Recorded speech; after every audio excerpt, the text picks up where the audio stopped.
wilayah, kepimpinan, kekuasaan mesti milik orang Islam. Pada hari ini ada kecenderungan yang amat besar untuk menyerahkan kuasa kepada orang bukan Islam.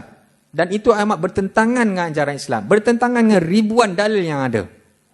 Dalam Al-Quran diulang berkali-kali jangan kita mengambil orang kafir sebagai teman rapat, apatah lagi sebagai pemimpin. Doktrin ini kena ada dalam kepala kita. Wilayah, kepimpinan, kekuasaan milik kita. Tak boleh bagi kepada orang lain. Sebab apa? Kalau kita bagi kepada orang lain, ketuanan syarak takkan berlaku. Siapa lagi yang akan mempertuankan syarak kalau bukan orang Islam? Ya. Kemudian, wilayah ini pula bukan diambil sekadar kuasa negara sahaja. Tapi kita kena ingat, konsep wilayah dalam Islam, dia berasas daripada sistem sosial kita sendiri. Wali nikah, wali anak yatim dan sebagainya. Kita ni lahir-lahir dah ada pemimpin. Pemimpin dalam sistem sosial kita, mak bapak kita.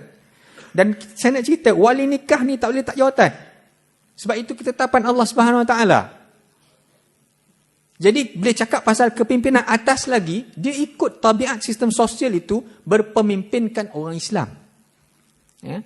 Dan orang duk bercakap pasal orang bukan Islam. Orang bukan Islam ni, Allah Ta'ala sebut dalam Quran, surah Al-Mumtahanah ayat 8, clear. Bahawasanya kita boleh berbuat baik dan berlaku adil dengan syarat mereka tidak memerangi Islam dan tidak mengeluarkan kita daripada negeri kita.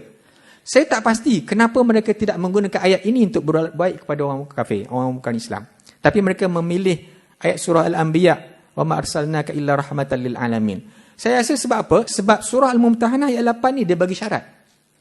Berlaku adil dan berbuat baik kepada orang kafir, tapi ada syarat. Mereka tidak memerangi Islam dan tidak mengeluarkan kita daripada negeri kita.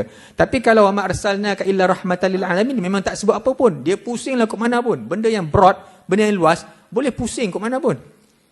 Sedangkan ayat itu tak ada kaitan pun dengan berbuat baik dengan orang kafir. Saya kaji benda ni 79 kali disebut dalam Quran, hanya 5 kali saja disebut tentang orang kafir, perkataan rahmah itu. Dan dia tak ada kaitan pun dengan kuasa.